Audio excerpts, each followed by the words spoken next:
കാര്യം. ഇന്നെന്താണ് വിശേഷം? ഇന്ന് നമ്മുടെ വെഡിങ് ആനിവേഴ്സറി.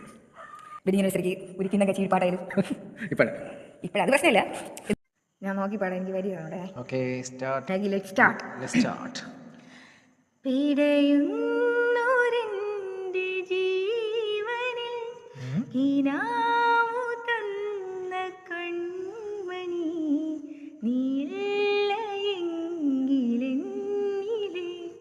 പ്രകാശമില്ലിനി മിഴിനീരു പെയ്ത മാറി കേടാതെ കാത്തു എനിക്ക് അതില ഓക്കെ, ഈ പാട്ട് എനിക്ക് ഇഷ്ടമാണ്. അതില ആശകൾ തൻ ആ വരി പാടിയാൽ ഈ ആശകൾ തൻ മൺതോ